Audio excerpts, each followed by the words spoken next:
Cek,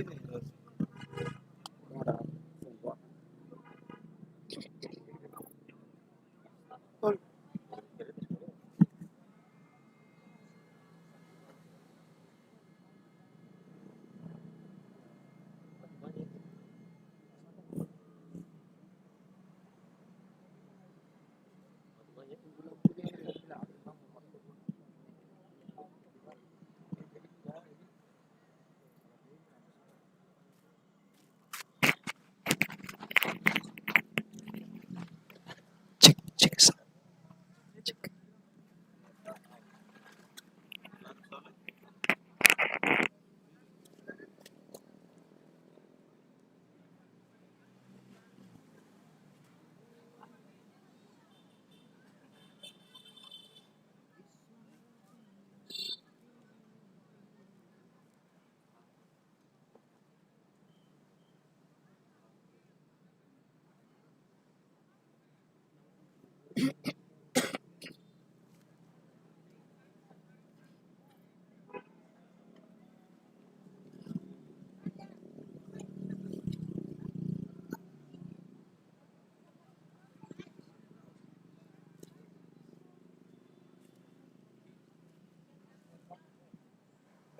A'udzubillahiminasyaitonirrajim. Bismillahirrahmanirrahim.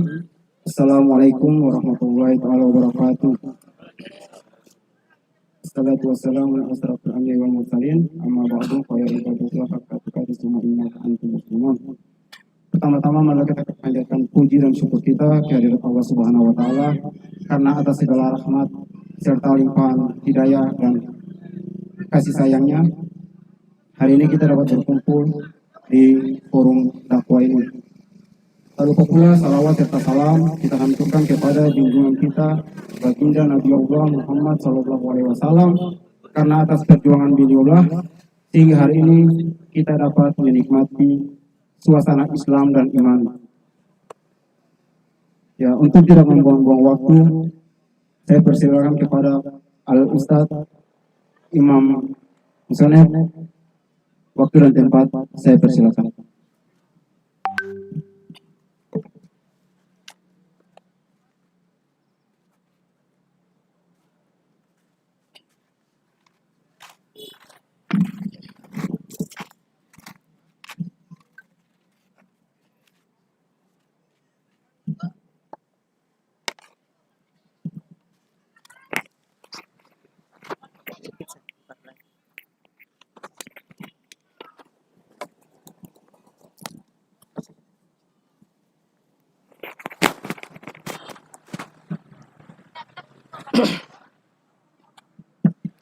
Bismillahirrahmanirrahim.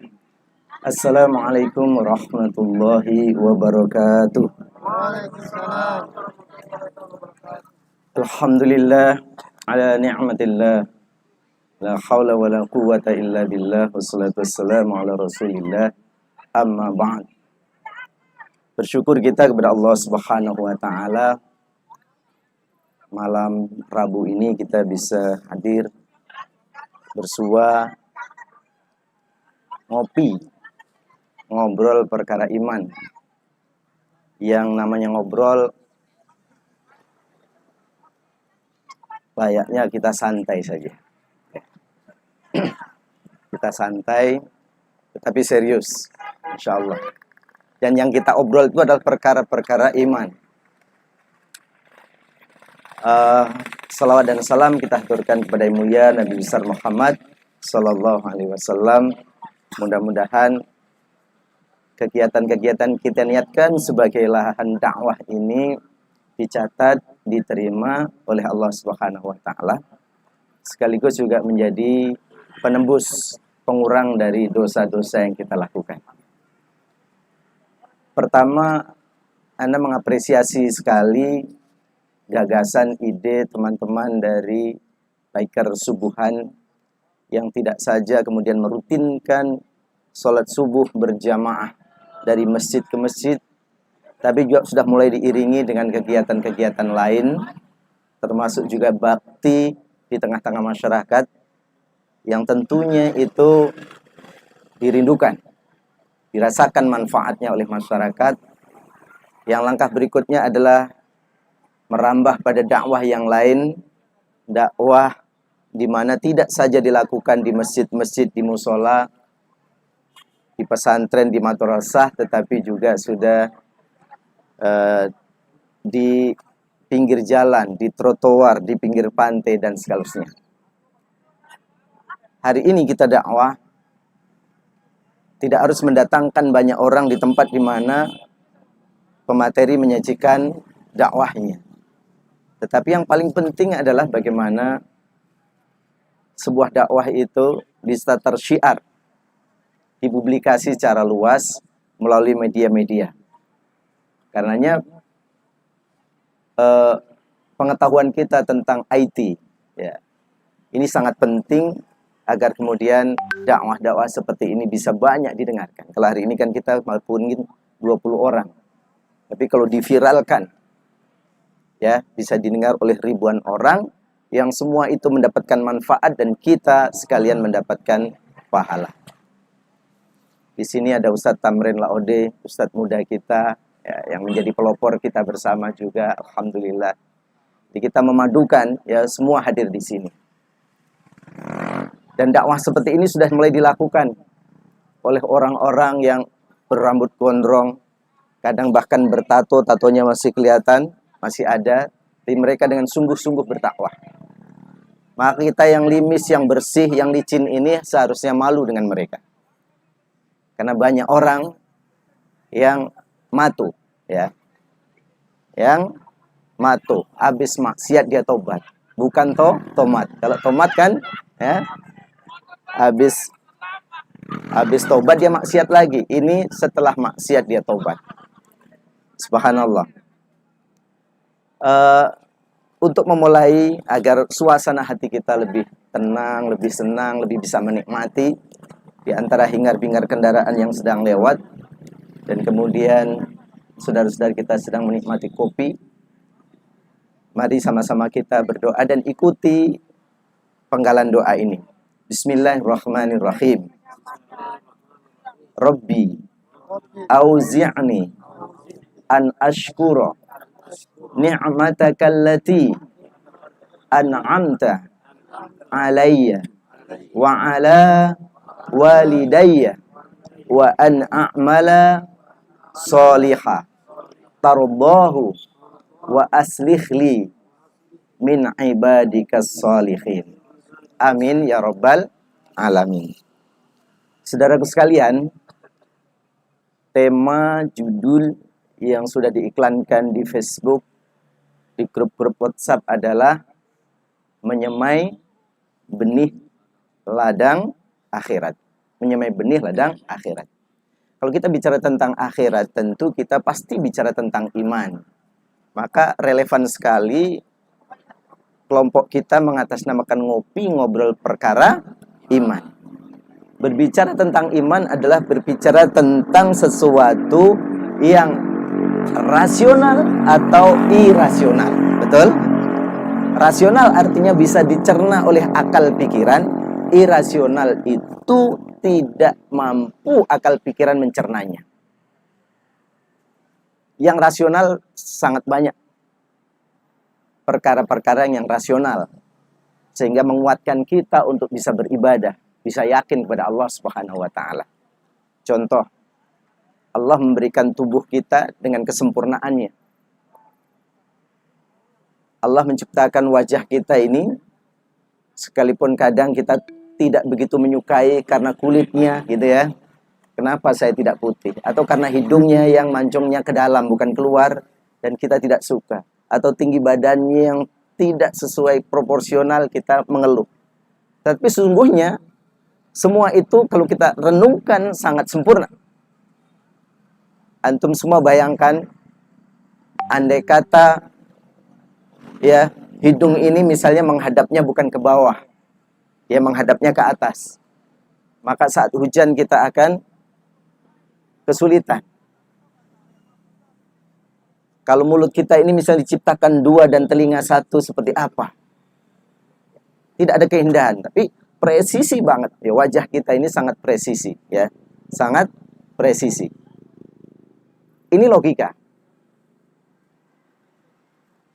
Tetapi ada yang irasional. Yang irasional ini adalah perkara-perkara iman yang hubungannya dengan akhirat. Maka bicara iman itu biasanya bicara tentang hari kemudian, hari akhir, bahkan berbicara tentang nanti kita di akhirat itu menjadi apa, seperti apa, itu bicara tentang iman. Maka irasional. Irasional karena kita tidak bisa mencerna bagaimana nanti bentuk surga, bagaimana bentuk neraka, bagaimana bentuk sisaan Allah, itu irasional. Karena irasional maka dibutuhkan keyakinan. Dan yang irasional ini, yang tidak masuk akal kita ini, suatu kelak kita akan merasa bahwa justru itu yang paling rasional daripada kata rasional saat kita di dunia.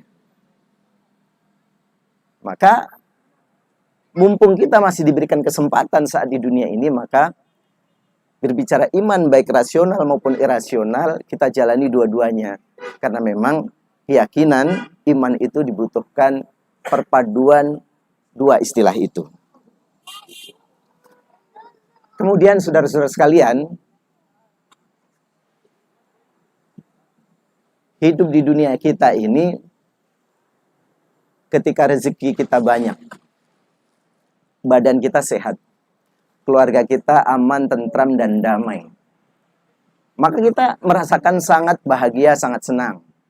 Apalagi kemudian berkumpul dengan teman yang banyak. Dan itu menjadi dambaan kita. Ketika kehidupan seperti ini, kita tidak mengapa hidup panjang.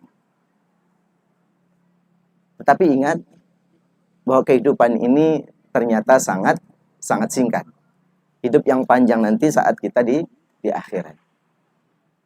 Maka Nabi Muhammad SAW memberikan satu gambaran terhadap kehidupan kita ini dengan hadisnya, i'mal lidunyaka ka'annaka ta'ithu abada.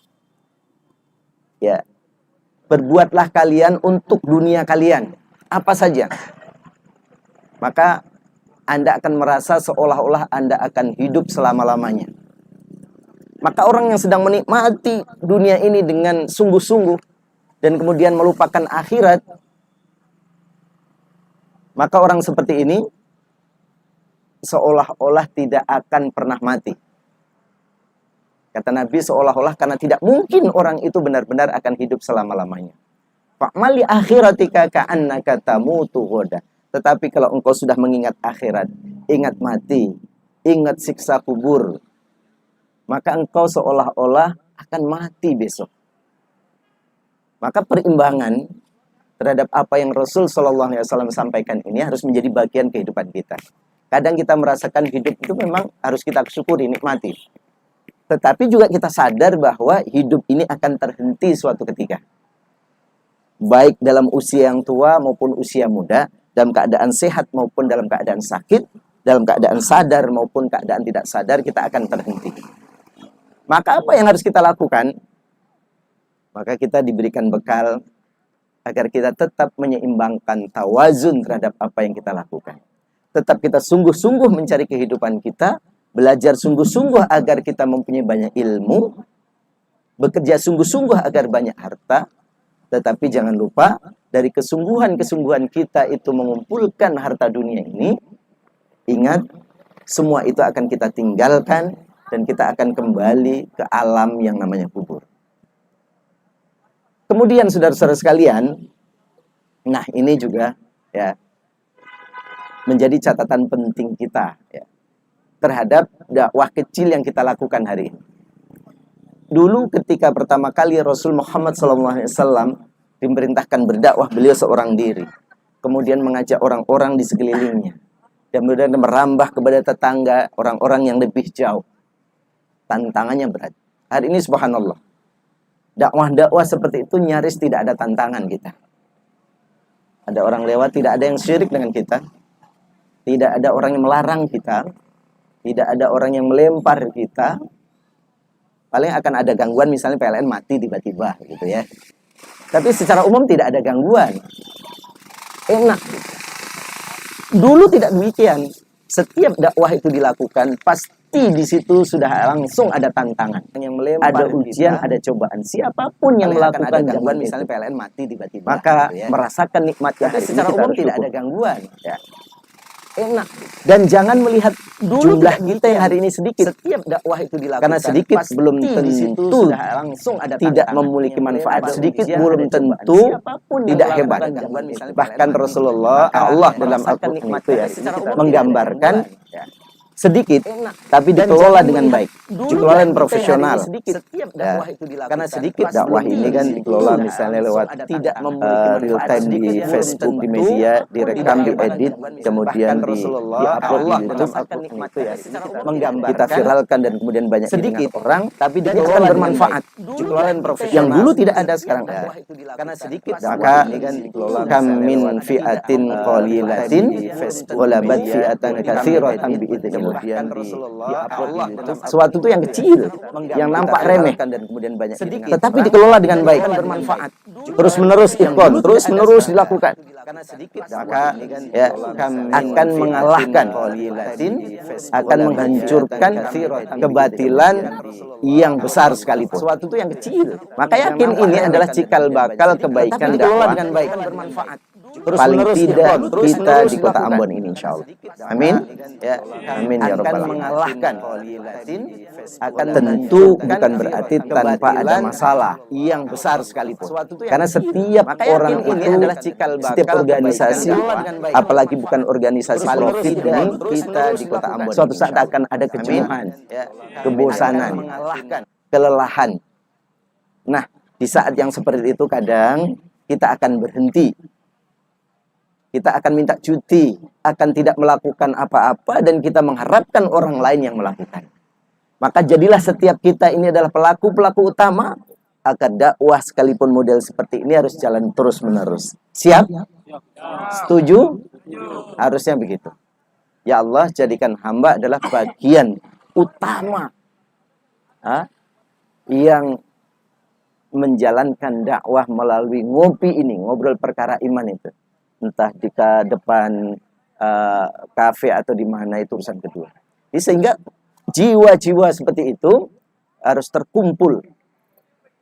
Kalau dia 10 saja, 10 orang saja mempunyai jiwa seperti ini, insya Allah akan luar biasa dahsyat. Ya.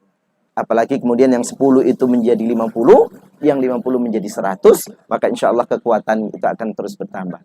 Saudara sekalian, kalau mungkin biasa nonton video, baik itu di Facebook atau di YouTube, di kafe-kafe besar itu, di sana ada orang yang nyanyi.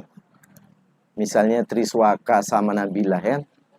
Kalau yang tidak tahu, alhamdulillah. Yang tahu ya berarti dia gaul lah begitu.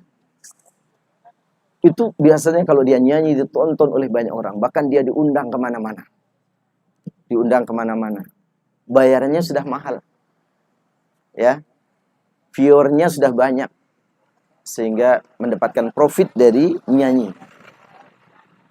Padahal apakah ketika seseorang itu menyanyi, mendengar nyanyian itu mendapatkan pahala atau justru mendapatkan dosa? Kemungkinan yang kedua lebih dominan. Betul? Yang seperti itu pede nyanyi, padahal belum tentu mendapat kebaikan. Kita yang kadang-kadang ingin dakwah, mengajak orang dalam kebaikan, paling tidak mengingatkan, sama-sama saling mengingatkan, justru sering kita tidak pede. Maka ketika Bang Akbar menghubungi saya, Ustaz, kami minta waktunya untuk bisa menyampaikan ya ngopi, saya langsung siap, oke. Tapi waktu saya dalam sepekan cuma 2, hari Senin dan Selasa. Selebihnya sudah di-booking oleh masyarakat. Dan itu terus-menerus, non-stop. Ya Ustadz ya. Itu terus ada pengajian dari pengajian ke pengajian. Terus sakit pun selama masih bisa berjalan hadir. Untuk apa? Agar momentum kehidupan kita ini tidak kita sia-siakan. Maka Nabi mengajarkan satu kalimat yang indah. Yang kalimat itu tidak saja didominasi orang-orang pintar, orang-orang kaya. Orang-orang yang memiliki kemampuan besar, tidak. Semua orang, kata Nabi, ini pasti mampu melakukan. Kata Nabi, khairun nas anfa'uhum linnas. Sebaik-baik manusia yang paling banyak manfaatnya bagi orang lain. Beliau tidak menyebut yang paling bermanfaat pasti orang kaya, orang berilmu, tidak. Semua kita bisa mendapatkan manfaat, bisa memberi manfaat kepada orang lain. Dan bahkan seringkali orang-orang biasa itu lebih mudah didapatkan manfaatnya daripada orang-orang yang kaya tetapi jarang sedekah. Coba lihat, kalau di tetangga kita ada acara, orang kawinan, orang bersunat, kemudian dibikin tenda, orang meninggal, bikin tenda. Siapa yang kerja? Orang-orang biasa. Tidak mungkin ada jenderal kerja bikin sebuah. Tidak mungkin ada kolonel antar kopi. Betul? Siapa yang kerja? Orang di bawah. Orang di bawah. Maka orang-orang seperti kita itu sesungguhnya lebih banyak potensi yang akan dicatat kebaikannya karena kita ini sering dimanfaatkan oleh orang lain. Misalnya, ini kopinya ya? Ini kopi hitam kah? Subhanallah. Ini kopi dari Karibo. Ada media? Bismillahirrahmanirrahim. Padahal kopi hitam, tapi mantap. Enak. Nanti dihabiskan. Yang antar begini tidak mungkin. Ketika ada Ustadz, tolong ambil kopi kebar gini. Tidak akan berani. Maka manfaat Ustadz itu kalau bukan ceramah, dia tidak manfaat. Antum yang paling bermanfaat. Angkat bangku, angkat terpal, semuanya. Jadi jangan kecil hati. Kekurangan kita justru potensi untuk kita mendapatkan pahala yang banyak. Khairun nas anfa'uhum linnas. Mari sama-sama kita belajar untuk menjadi manfaat bagi orang yang lain. Saudara sekalian, kita kembali pada tema kita. Tema kita adalah perkara iman, bagaimana kita menyemai amal, menyemai kebaikan di ladang akhirat. Dunia ini sesungguhnya adalah tempat kita untuk menyemai benih amal yang kita lakukan, yang kita dapatkan di akhirat. Kalau di akhirat kita sudah tidak ada beramal lagi. Kita akan menikmati hasil apa yang kita lakukan hari ini. Amal itu apa? Amal itu adalah perbuatan. Secara umum kata amal itu adalah perbuatan. Tapi amal yang kita harapkan, yang kita maksudkan adalah perbuatan yang baik, perbuatan yang diridhoi oleh Allah, dan pasti perbuatan yang diridhoi Allah adalah perbuatan yang mendapatkan pahala atau ganjaran. Dan itu jumlahnya banyak. Ada dalam istilah syar'i itu perbuatan yang disebut sebagai ibadah mahdhah. Apa? Ibadah mahdhah. Apa itu ibadah mahdhah? Ibadah mahdhah ibadah yang sudah ditentukan oleh Allah dan Rasulnya. Aturannya dan sebagainya. Pakemnya jelas. Pakemnya sudah jelas. Sehingga kita tinggal mengikuti. Tetapi justru yang Allah tebarkan di tengah-tengah kita, ibadah ghairu mahdhah. Selain daripada itu. Yang jumlahnya sangat banyak. Yang jumlahnya sangat banyak. Maka karena banyaknya, semua kebaikan itu menjadi potensi. Dalam berbagai dakwah saya, kepada dakwah amal tentunya, justru yang saya sajikan adalah hal-hal sederhana yang diharapkan akan mampu untuk mengubah seseorang menjadi lebih baik yang tidak ada unsur keterpaksaan. Contoh. Senyum. Bisa senyum? Alhamdulillah. Ada orang loh tidak bisa senyum lagi. Terlalu berat beban hidupnya. Senyum kata Nabi. Watabassamu fi wajhi akhika shadaqah. Kalau engkau selalu senyum pada saudaramu itu menjadi sedekah. Kalau tampang-tampang miskin, melarat gitu ya. Tampangnya sudah miskin, apalagi kantongnya.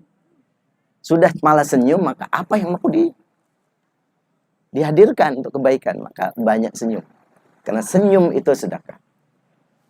Itu dulu kata Nabi. Ternyata setelah sekian ratus tahun, akan lebih dari 1000 tahun, dibuatlah semacam penelitian. Di Jepang, di Amerika, di negara-negara maju, meneliti. Yang diteliti apa? Senyum. Coba bayangkan. Senyum saja diteliti. Ditemukanlah ya Masaru Ohara, seorang ilmuwan Jepang meneliti tentang senyum yang dihadirkan pada air, dihadapkan pada air. Nanti bagaimana air itu, ekspresi seseorang terhadap air akan berpengaruh terhadap air itu ketika diliti. Masya Allah. Ketika air itu diucapkan dengan baik, hai air, engkau adalah ya minuman yang akan bermanfaat untuk tubuh, mineral. Kita puji air ini. Maka ketika diteliti, air itu menjadi kristal, semacam kristal. Kita bisa bayangkan kalau air itu disebutkan nama Allah. Saat kita mau minum, kita membaca bismillah. Tidak ada kata ucapan melampaui daripada keindahan menyebut nama Allah. Seperti apa? Beliau bukan Islam, tetapi mampu meneliti kehebatan dengan ucapan saja, ucapan yang biasa. Bagaimana kalau diucapkan dengan kalimat Allah Subhanahu wa ta'ala. Maka Nabi menyuruh kita, saat mau makan, saat mau minum, jangan lupa kita membaca basmalah. Contohnya, Bismillahirrahmanirrahim. Alhamdulillah. Ya silahkan diminum masing-masing. Ada itu Bu gelas. Ini luar biasa. Lalu ada buku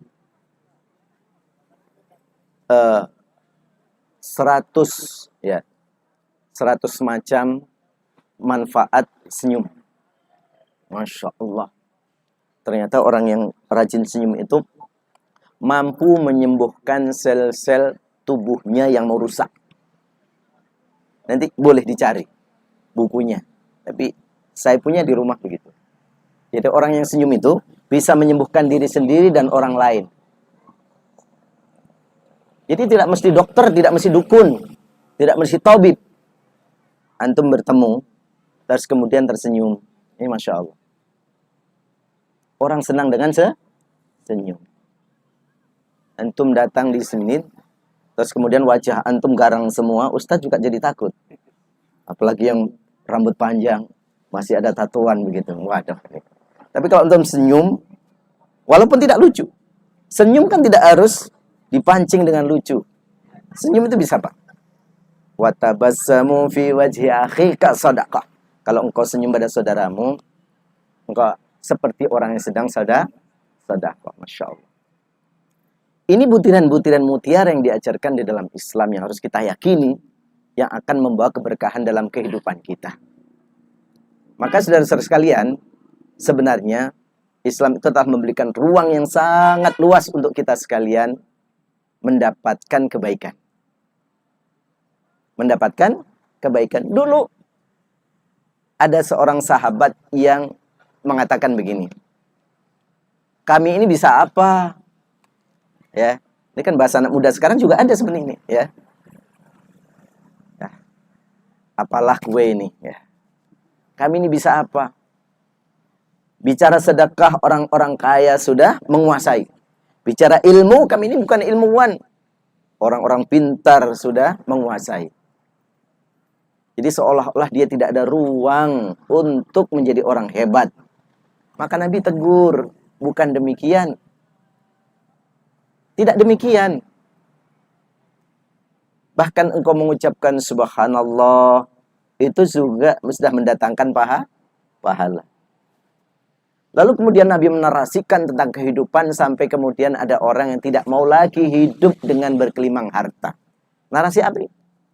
Orang miskin tuh enak. Kenapa? Kalau mati di akhirat tidak dihisap hartanya. Orang miskin mati tidak membawa harta, nanti saat meninggal, yang penting jangan ada utang. Itu tidak ada hisap. Dan hisap paling lama adalah hisap harta. Karena harta itu ketika dihisap, dari mana engkau peroleh, kemana engkau belanjakan. Maka kumpullah ada orang-orang, ya, kaum yang betul-betul seperti meninggalkan kehidupan dunia, kecuali hanya untuk makannya saja, selebihnya digunakan untuk ibadah kepada Allah Subhanahu wa ta'ala. Ada kaum tersendiri. Maka saudara sekalian yang hari ini sedang galau, jangan takut. Jangan gelisah. Allah menakdirkan kita dengan cara Allah yang pantas untuk kita. Maka kalau di saat ada infak ternyata ya Allah cuma 10.000. Sing infak kok kebangetan, mau diinfakkan cuma satu-satunya. Jangan takut. Ya, jangan takut. Tidak infak hari itu tidak apa-apa. Karena sesungguhnya seseorang bisa menginfakkan tenaganya untuk kebaikan Islam, untuk dakwah. Nah, termasuk yang seperti ini adalah kita sedang menginfakkan jiwa raga kita untuk dakwah kepada Allah. Selanjutnya saudara-saudara sekalian, akhirat itu sangat mahal. Apalagi bicara surga. Surga itu sangat mahal. Saking mahalnya, seseorang tidak diberitahu di mana tempatnya. Dan dia hanya diperintahkan untuk melakukan yang terbaik saja. Yang terbaik saja. Maka tidak ada orang soleh, seorang alim, kecuali dengan kesolehan dan kealimannya itu menjadi dia tawaduk. Menjadi dia tawaduk terhadap amal perbuatan itu pasti. Maka Abu Bakar saja, Rasulullah Shallallahu Alaihi Wasallam itu pernah membuat satu pernyataan yang seluruh sahabat itu terkaget-kaget. Apa pernyataan Rasulullah kepada Abu Bakar, kepada para sahabat yang lain? Andai kata ditimbang imannya Abu Bakar ini, ya, iman seluruh penduduk bumi ini kalah dengan seorang Abu Bakar. Karena di antara 10 sahabat yang masuk surga, itu hampir semua, bukan semua, hampir semua itu gurunya adalah Abu Bakar. Tapi apakah Abu Bakar bangga? Abu Bakar sombong, dijamin masuk surga ini gue. Lo ini apa? Siapa? Anak kemarin sore mau bikin diri, ya. Tidak. Abu Bakar bahkan pernah menangis karena takutnya dengan azab neraka. Masya Allah. Karena memang tidak ada jaminan tertulis. Tetapi itu informasi dari Nabi Shallallahu Alaihi Wasallam. Karena itu, siapapun kita, jangan pernah sombong, bangga dengan apa yang sudah kita lakukan. Tetapi kita harus optimis bahwa apa yang kita lakukan kita akan ditolong, dibantu oleh Allah. Boleh jadi hari ini dakwah kita seperti ini. Tapi boleh jadi dakwah seperti ini suatu kelak akan diikuti oleh ratusan bahkan ribuan orang. Tapi syaratnya istiqomah. Kalau 2 pekanan, tiap 2 pekan sekali.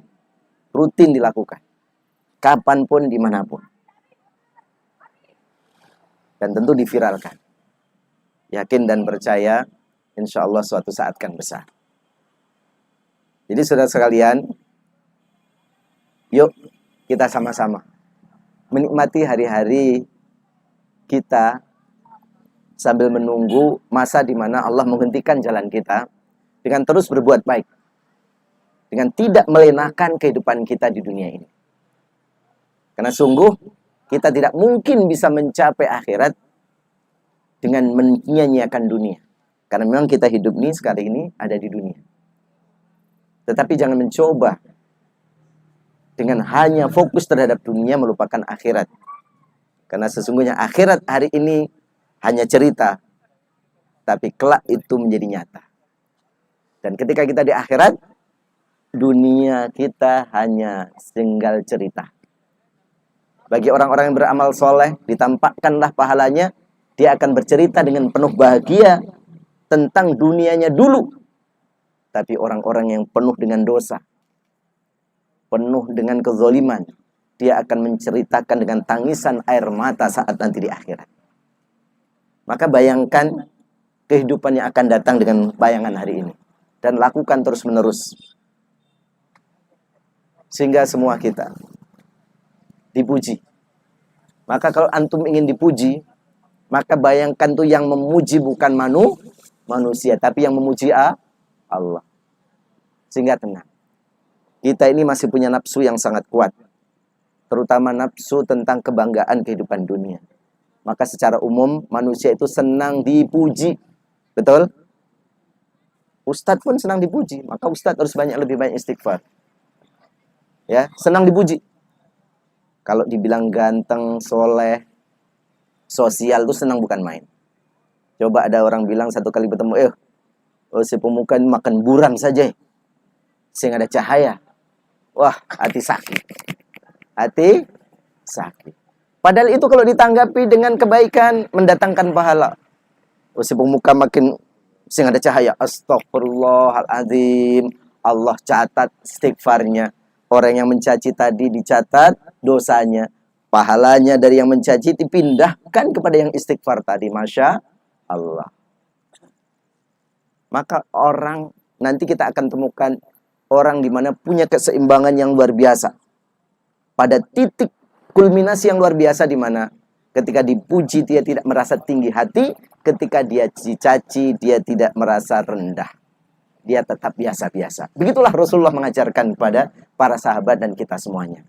Mari kita bekerja sama menghidupkan ya sunnah Rasulullah dengan berdakwah. Dakwah ini dengan cara kita masing-masing. Tapi ada dua dakwah yang perlu antum perhatikan. Yang pertama adalah dakwah infirodiyah, dakwah sebagai kita pribadi, dan kemudian dakwah secara jama'i. Yang pribadi untuk menguatkan diri kita, tetapi yang jama'i yang seperti ini, bareng-bareng, gotong rame-rame. Siapapun kita, apapun profesi kita, mari sama-sama kita menyatu.